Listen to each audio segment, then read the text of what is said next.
环球大战线深入世界最前线，全球各地观众朋友，大家好，我是叶思敏，我们欢迎陈立伟、蔡正元、蔡委员。思敏好，大家好。时事评论员邱敏宽、宽哥。思敏好，大家好。前海军舰长吕礼诗舰长。主持人好，各位观众大家好。观众朋友，今天节目最新开始，我们要来特别关心到是正义使命2025这一场军演，全台大包围。中国大陆在这时候秀出了军事武器、秀肌肉，另外一头中俄则是联手挑战美日拒止战略。今天就这些议题会一起的来做关心。三个火线话题，今天请来宾帮我们特别做解答的这一场，在今天解放军东部战区正式宣布的正义使命2025演习，是在做全台的包围。它是在演习吗？还是回应因为美国在同一时间释出的最新的美国国防部2025有关于中国大陆的军力报告当中，特别指出了解放军现在手中拥有的武器包括了核弹，接下来可能会破1000枚，东风3E飞弹也会部署，加上9个航母在做扩编。第二件事情，这一场军演大家也在看说，解放军是不是在这个时候秀他的军事肌肉？这个当中，我们今天会关心的是多款的飞机，还有多款的飞弹、航母，哪一个才是最可怕的武器？哪一个才是解放军的杀手锏？整套的体系又代表着什么？最后来关心到的是大陆现在控制台海，俄罗斯的方面则是从这个北方4岛来做压制，那么美日现在它的拒止战略还能挡得住吗？今天就这些议题，我们会一起的来做关注。这是来自于今天的最新消息，解放军东部战区它的发言人正式的宣布了启动正义使命2025的演习，演训的范围包括了全台的各个范围，像是台海、北部、西南、东南、东部等等。那么演训的内容，它这边当中提到了，包括了海空的战备警巡、夺取综合治权、要港要域封控，还有诸多种的联合突袭等等。这是同一时间，是巧合吗？因为美国在这个时候发布了2025有关于中国大陆的军力报告，当中提到了说有关于大陆的核弹数量，他说在2030年将会正式的超过1000枚，包括现在他们也提到了蒙古的边境发射警群可能部署超过了100枚的东风3E洲际弹道飞弹，直指美国本土。那么中方还计划再建造6艘的航母，也就是说到2035年总数量将可以达到9艘。这是美国的军力报告当中，他们也特别提到，担心在空中解放军的战力也在持续的扩张当中，不管是这些隐身战机，或者是陆基5代战机，或者是舰载电载机等等，加上改装运的这个20B 的反隐身预警机，都是美方所担忧的。大陆同时间也在这边公布了它的新一代的歼20A 隐形的战机，疑似挂载4具大型的副油箱。好，这个是有关于空中战力的部分。报告也直指了中国对台接下来会有4种的作战的策略选项，包括第一个是不开战，直接做胁迫；第二个是火力打击，还有第3个海空封锁，跟最严重可能会到登陆作战。所以节目一开始要特别请教委员怎么看这一次的大陆的军演，这一场叫做正义使命2025，到底是针对台湾，还是针对美方做的这个评估报告来做一个公开的回应？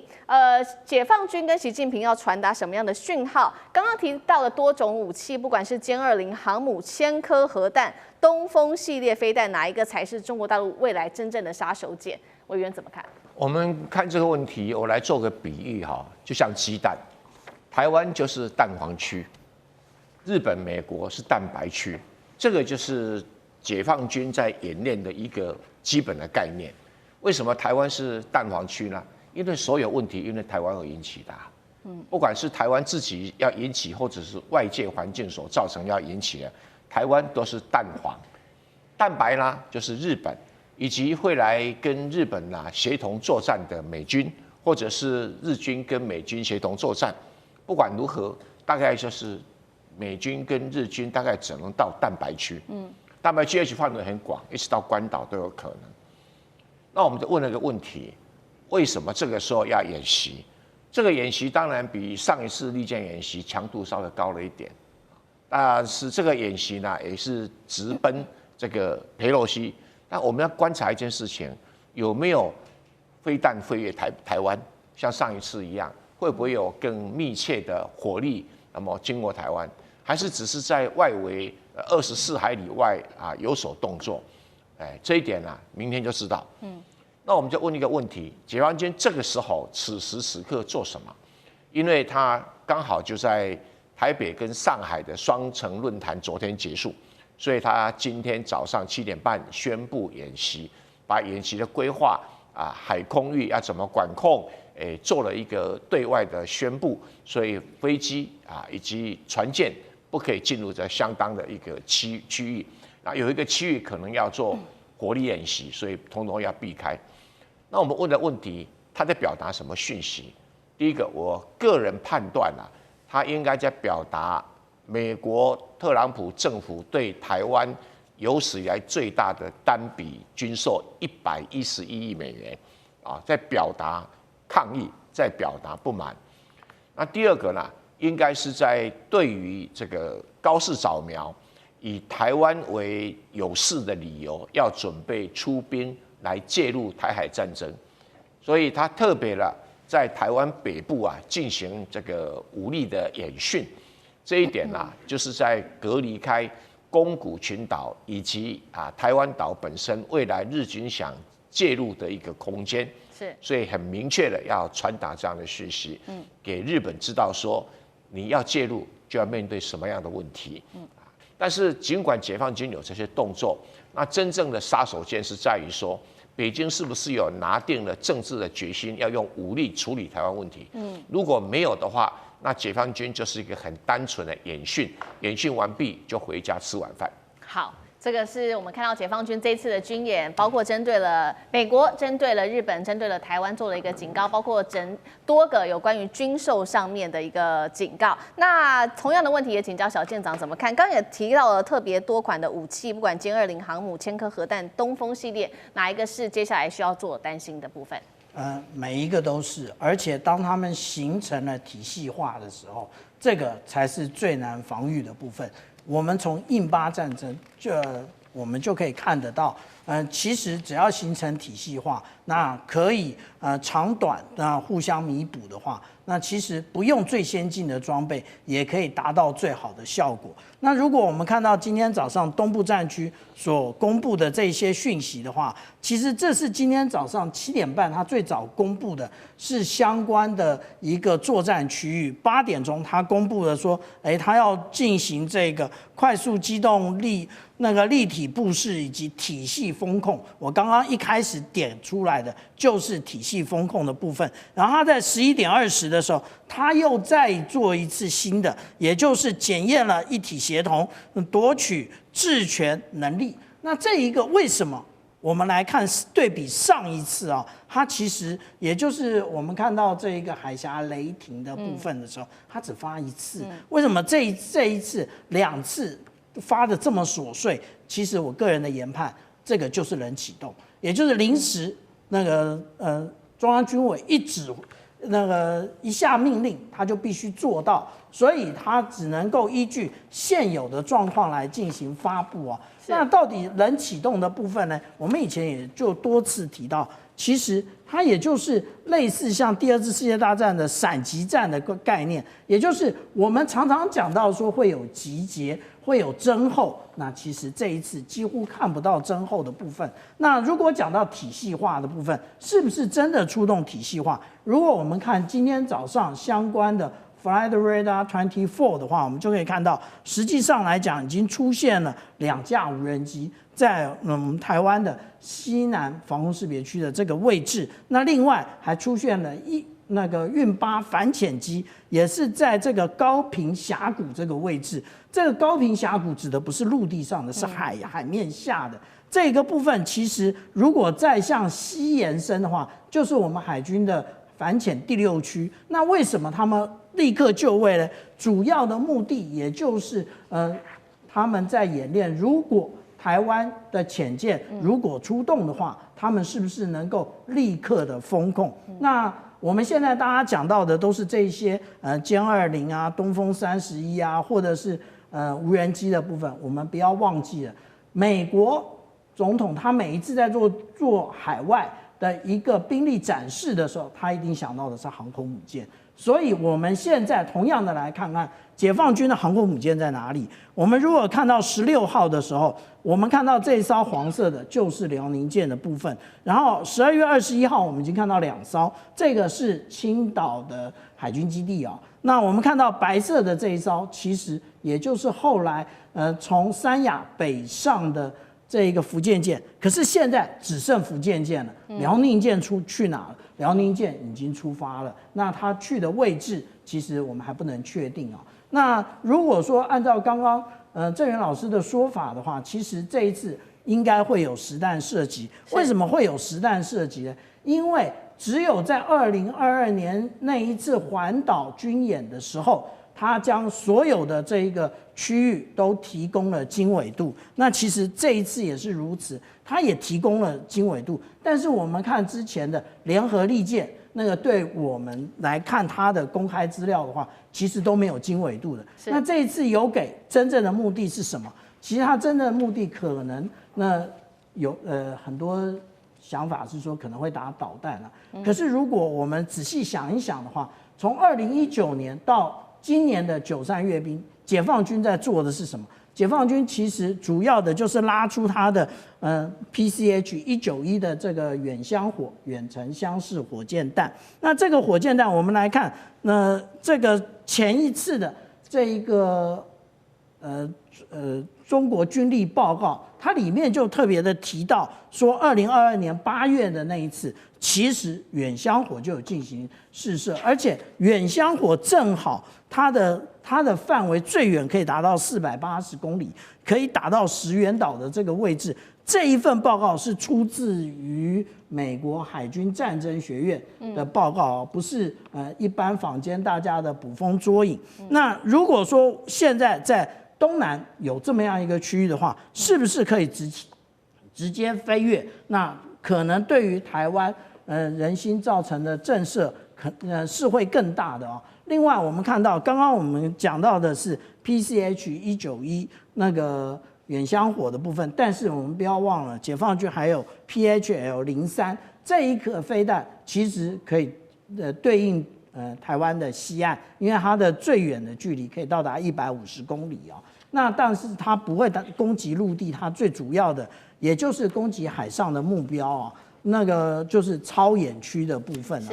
那我们现在讲这样，其实也就是上一次今年在做这个海峡雷霆的时候，其实他们已经做过一次，就是模拟高雄永安的主气槽了。那这一次他们要飞越那个中央山脉，但是问题在于那国防部会不会公布？而且因为火箭弹它的远地点比较低，所以那个有关于日本防卫省，它未必可以侦测得到。那如果日本不公布，那我们台湾的国防部也不公布，那解放军本身他每一次都没公布，那他可能有试射，我们都不知道。好，谢谢小舰长。我们刚刚是针对这场军演，特别就它的军事武器的细节、军力战力做一个比较详细的一个分析。那其实这个战线我们现在也扩大来看，因为现在也在看说，不只是台海这边看起来危机之外，其实把中俄的角色也加进来，能不能包括了针对于美日可以做到一个区域拒止？今天也会一起的来做讨论。因为俄罗斯也最新宣布了，从明年的元旦开始呢，会在北方四岛周边军演，而且时间会长达2个月。当然了，这个消息一出来之后，日本是立刻强烈的抗议跳脚。那这4座岛屿，带观众朋友来看到画面上，包括了有国后、色丹、石舞跟泽捉这几个地方，日本把它视为是北海道外围的领土，但是俄罗斯不是这么想的，他认为说自2战结束前是立刻他们就派兵占领，所以这个是他们千叶群岛的一个部分。俄国外长在此刻拉夫罗夫也特别跳出来说，如果台海升温，莫斯科绝对站在北京这一方，一边是中俄，一边是美日区域拒止，还管用吗？宽哥怎么看？来跟各位谈哦，其实，在演习当中，校正一直是一个艺术。为什么校正是一个艺术呢？我们先把这个事情的前后顺序来看一下哦。昨天蒋万安才当天来回做了所谓的双城论坛。那今天早上7点钟的时候，大家开始接到消息了。接到消息完之后还没有太明确，10点钟那个消息就非常的明确了哈。解放军现在已经说了，针对台湾的东西南北，总共会有所谓的5大实弹区。那这个5大实弹区呢，这次特别标线的叫无限高，同时他也把区域方块全部画出来哦，就说在特定的时间点呢，有限航有7个空域。会有7个空域，这7个空域呢，所有的飞机是不能够进来的，因为这个时间点我们要进行演习，所以第一个国际的一个道义，它有去履行到哦。但这时候我们要回头去谈另外一件事情，习近平怎么说解放军的呢？习近平希望解放军叫做作风优良，能打胜仗，所以这一次突然间的正义使命的2025，就如同刚才舰长所说的，它是突然间发布出来的。那突然间发布出来之后，现在各位这很多事情可是环环相扣。为什么是环环相扣呢？第一个。2026年是一个非常重要的一年。2026年，美国的军事支出正式要超过1兆美金。那为什么正式要超过1兆美金呢？因为他们这时候发现了有一个非常强大的巨人已经开始出来了，这个巨人叫做解放军。解放军目前不管是造机能力、造舰能力、无人机的一个能力，这个我们等一下再来说哈，他们怎么做？因为他们那个很多的工厂，其实国外有去破解哦。他们看完就是说，天哪，你们那时候让他去做手机真的是不对的。为什么呢？因为他们现在过去就从商用开始，很多部分开始去转军用了。那这次呢，到底会不会对于台湾造成所谓的一个威慑？我们要持续再来说。但最近其实两岸是不平安的。为什么两岸是不平安的呢？有很多的一个议题，这个我们也不再跟各位谈了，因为这当中谈过太多了。但现在重点是什么呢？现在重点很简单，现在重点就是一方我就是要一直增加我的武力，一直增加我的战舰，一直增加我的军备，我要突破第一岛链。那现在对美国来说呢？美国它现在就是我无论从美国阿拉斯加延伸下来到日本、到韩国、到台湾、到菲律宾、到越南，我要把这条线给堵起来。那为什么堵起来呢？因为关键中的关键是，如果解放军的海军，今天不管是它的航母，不管是它的动武武，不管是它的潜水艇，越过了第一岛链完之后，各位没完没了了。各位晓得太平洋有多大吗？太平洋比7大洲全部塞进去都还要更大。所以过了太平洋之后，进入深水区，各位完全找不到。可是完全找不到之后，开始往前走，走完之后，美国不管是东半部，甚至于连中部都会遭受到威胁，这个是美国过去没有遭受到的威慑。再来谈另外一件事情，2025年有一件非常重要的事情，过去中国解放军无论怎么发射飞弹，洲际弹道飞弹怎么射，往内陆射，往蒙古射，往青海射，往新疆射。这是第一次，他们发射了东风31之后，从海南沿路飞到了关岛之后，往北飞到后面，各位飞到哪边呢？他特别有通知美国，所以这件事情美国说我是知道的。他飞到了菲律宾的东方，他一趟路下来，从上往上折是折到夏威夷的东方，它代表我能够飞11000公里。所以现在大家正在对话当中，还好目前是校正，还好目前这个是演习。可是各位要记得一件事情哦，如果说有一天，各位有一天这件事情真的成真的时候，全世界会怎么样？所以现在大家都在观察。那当然，现在解放军需要一场演习。为什么需要一场演习呢？因为最近包括了日本的一个台湾有事，日本有事，包括了台湾的军售，很多事情他要做出回复。可是演习是对中国军方的一个交代，还是说后面有后续的一个发展？这个我们要等一下再来说。但中国的造船、制舰、制飞弹的能力真的是实在强。好，谢谢宽哥，让我们休息一下，马上回来。